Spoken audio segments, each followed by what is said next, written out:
Assalamualaikum warahmatullahi wabarakatuh. Bismillahirrahmanirrahim. Alhamdulillahirabbil alamin. Allahumma sholli ala sayyidina Muhammad wa ala ali sayyidina Muhammad. Halo anak-anak kelas 7 MTSN 2 Kota Blitar yang kami banggakan. Bertemu lagi dengan saya Bu Aziza, guru bimbingan dan konseling MTSN 2 Kota Blitar. Kemarin anak-anak sudah memperoleh buku pribadi siswa. Seperti ini benar? Jadi buku pribadi siswa kalian ini bersampul atau bercover warna pink. Setiap siswa-siswi MTSN 2 Kota Blitar memiliki buku pribadi siswa. Di kelas 8, kakak kelas kalian, buku pribadi siswanya berwarna hijau, sedangkan kakak kelas 9 berwarna biru. Nah, anak-anak, kalian harus mengisi buku pribadi siswa. Apa sih Bu manfaatnya dan mana saja yang harus diisi?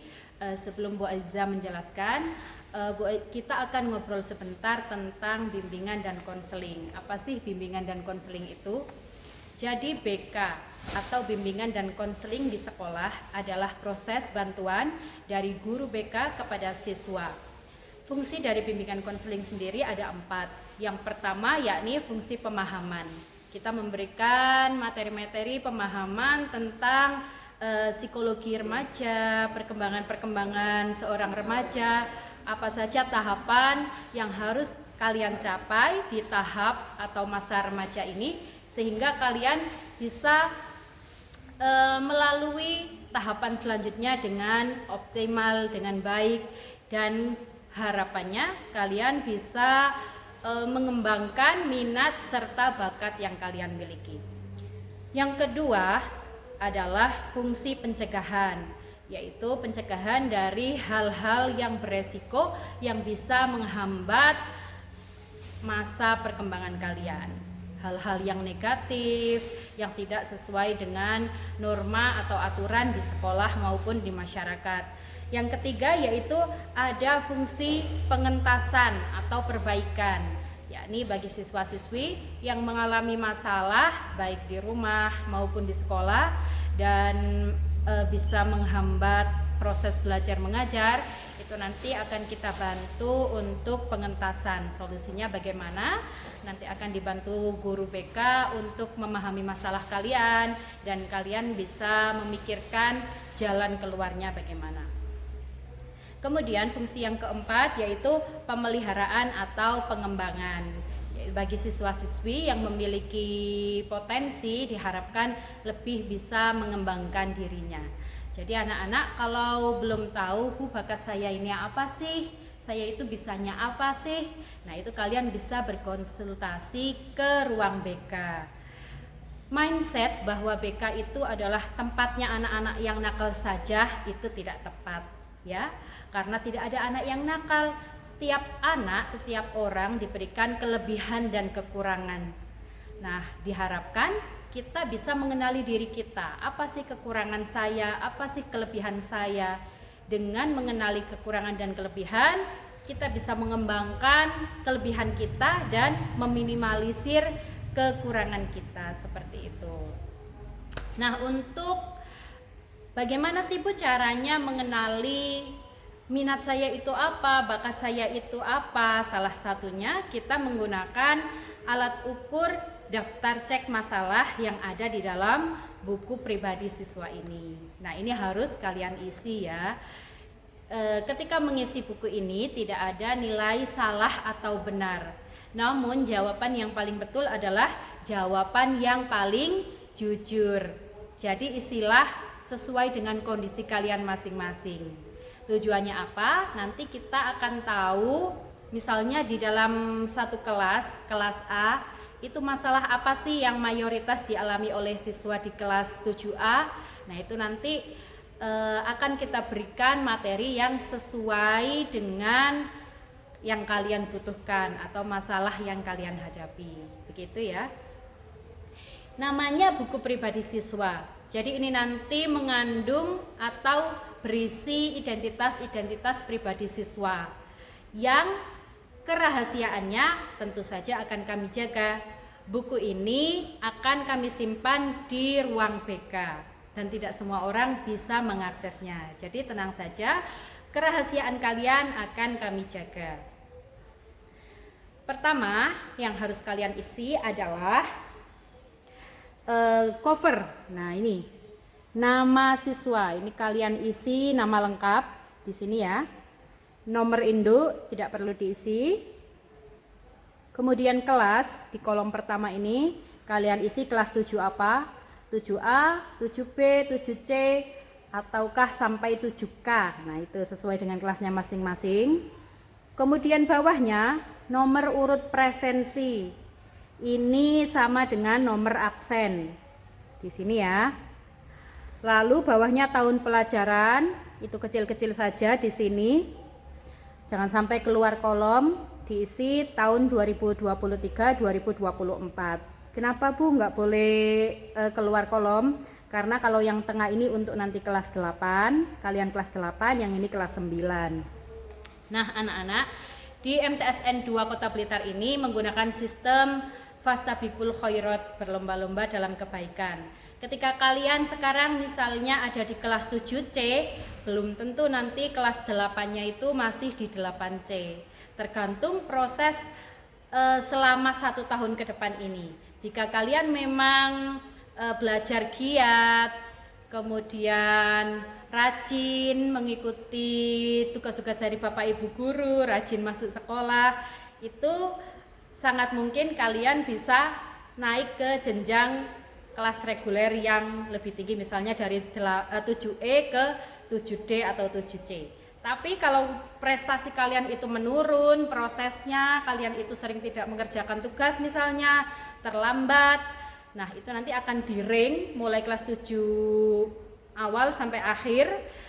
Kalian misalnya dari 7C bisa ke 7D atau ke 7C.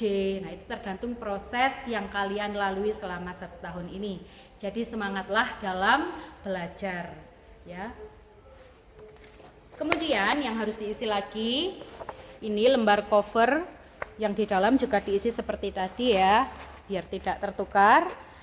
Nanti akan kita kelompokkan sesuai dengan kelasnya masing-masing.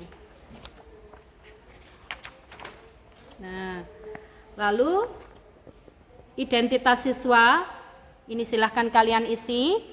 Halaman 1, 2, dan 3 diisi secara lengkap. Di halaman 1 silahkan kalian tempel pas foto kalian. Bagi yang perempuan silahkan ditempel foto yang pakai kerudung ya.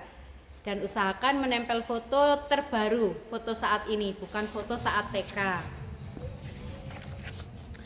Lanjut halaman keempat yang harus diisi. Nah, ini ada 2 kolom. Di kolom pertama, buatlah denah rumah atau tempat tinggal Anda dan berilah tanda khusus di mana Anda bisa belajar sehari-hari. Jadi kalian membuat denah rumah kalian ya. Misalnya bentuk kotak-kotak kayak gitu, ini pintu, ini ruang tamu, ini dapur, ini kamar ayah ibu, kamar saya, kamar adik. Lah, di mana kalian biasanya belajar, di situ bisa kalian tandai atau kalian beri warna. Untuk kolom yang bawah, itu kalian membuat peta perjalanan dari sekolah ke rumah. Nah, jadi dari sini ada gambar berangkat ini ya. Kalian buat rumah kecil, lalu arah untuk menuju sekolah di sini tuh bagaimana? Melalui perempatan kah? Melalui pertigaan atau ada jalan apa? Itu kalian kasih tanda. Jalan-jalan yang besar saja ya. Kemudian halaman 5 dan 6 itu juga harus diisi. Siapa yang mengisi halaman 5 dan 6? Yaitu orang tua. Nah, di sini ada angket orang tua siswa. Yang harus mengisi adalah orang tua. Halaman 5 dan 6 yang mengisi adalah orang tua. Setelah orang tua kalian mengisi, kemudian dikasih tanda tangan orang tua di sini. Paham ya? Itu tentang identitas dan perkembangan kalian atau harapan orang tua. Selain itu yang harus kalian isi juga adalah halaman 9. Halaman 9 ini ada studi habit kelas 7 atau angket kebiasaan belajar. Nah, Tujuannya pengisian ini adalah mengenal sikap dan kebiasaan belajar kamu. Mengenali sikap dan kebiasaan belajar yang merugikan itu bagaimana saja, dan membuang sikap dan kebiasaan belajar yang tidak menguntungkan dan mengembangkan sikap dan kebiasaan belajar yang menguntungkan. Nah, petunjuknya kalian baca dengan cermat. Di sini ada beberapa pernyataan.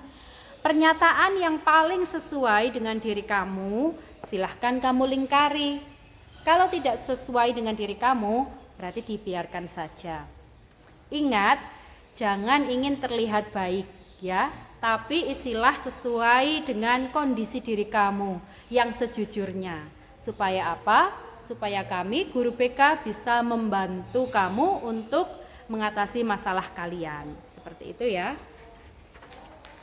Selain halaman 9, yang harus diisi lagi adalah halaman 12. Di sini ada daftar cek masalah, yaitu masalah-masalah yang sering dihadapi oleh siswa. Daftar cek masalah. Seperti tadi ya, kalian baca pernyataan-pernyataan ini. Yang sesuai dengan diri kamu, silahkan kamu lingkari. Nah, halaman 12, 13, 14, 15, dan 16. Kok banyak Bu? Iya, ini daftar cek masalahnya itu ada berbagai macam tema ya. Ada masalah kesehatan. Nah, ini untuk akan kita analisis nantinya. Anak-anak ini dalam hal kesehatan apa sih yang sering dikeluhkan, seperti itu. Selain itu juga ada sifat kebiasaan, apa yang sering kalian rasakan. Kemudian ada masalah pergaulan dan sosial. Lalu ada tentang asmara atau cinta. Nah, ini untuk pemahaman apa sih yang kamu pahami tentang asmara atau cinta, itu supaya nantinya bisa kita bantu ya untuk memberikan pemahaman yang benar. Kemudian kehidupan keluarga, masalah-masalah di keluarga kamu, isi aja dengan jujur. Ada kebiasaan belajar kamu, penyesuaian dengan sekolah, penggunaan waktu, masalah agama, ada tentang cita-cita atau masa depan, serta rekreasi atau olahraga atau hobi. Nah, itu ya supaya kita tahu apa sih hobi kalian, itu nantinya akan kita analisis. Dan yang terakhir yang harus kalian isi adalah nomor halaman 27 dan 28. Halaman 27 ini ada analisis kebutuhan. Nah, ini sebagai saran bagi kami. Apa sih yang kalian butuhkan? Layanan seperti apa yang kalian butuhkan? Misalnya ini di bidang pribadi, cara meningkatkan rasa percaya diri, ataukah apa yang kalian butuhkan? Di sini ada beberapa pilihan materi bimbingan konseling yang paling kalian butuhkan di antara banyak opsi ini apa? Nah, itu nanti yang akan kita berikan ke depannya. Sekali lagi Bu Aiza ingatkan, dimohon untuk mengisi dengan jujur agar layanan yang kita berikan itu tepat sasaran, sesuai dengan kebutuhan kalian, sesuai dengan masalah yang kalian hadapi. Begitu ya anak-anak. Nah, silahkan diisi di hari Sabtu dan Minggu ini. Silahkan bercengkrama dengan orang tua, didiskusikan. Angketnya tadi kalian matur ke orang tua. Bu, saya dapat tugas dari guru BK untuk mengisi ini. Yang mengisi adalah Bapak Ibu. Silahkan kalian bilang ke orang tua. Jika orang tuanya tidak ada, misalnya bekerja di luar negeri, yang mengisi adalah walinya. Bisa nenek kakeknya atau Pak D, Bude, dan lain sebagainya. Wali kalian. Paham ya? Terima kasih anak-anak sudah mendengarkan Bu Aiza dari awal hingga akhir. Buku ini dikumpulkan di ruang BK hari Senin. Yang mengumpulkan adalah ketua kelas. Teknisnya, pertama ketua kelas mengumpulkan buku pribadi siswa di kelasnya. Setelah itu kamu urutkan mulai nomor 1 sampai nomor 35, sampai nomor terakhir di kelas itu. Nah, kalau sudah urut, baru ketua kelas silahkan mengumpulkan buku pribadi siswa ini ke ruang BK, ke Bu Aziza. Gitu ya anak-anak. Terima kasih, semoga hari-hari kalian menyenangkan. Selamat belajar di MTSN 2 Kota Blitar. Semoga kalian bisa mengembangkan diri di sini dengan optimal. Salam sukses luar biasa. Wallahul muwaffiq ila aqwamit thoriq. Assalamualaikum warahmatullahi wabarakatuh.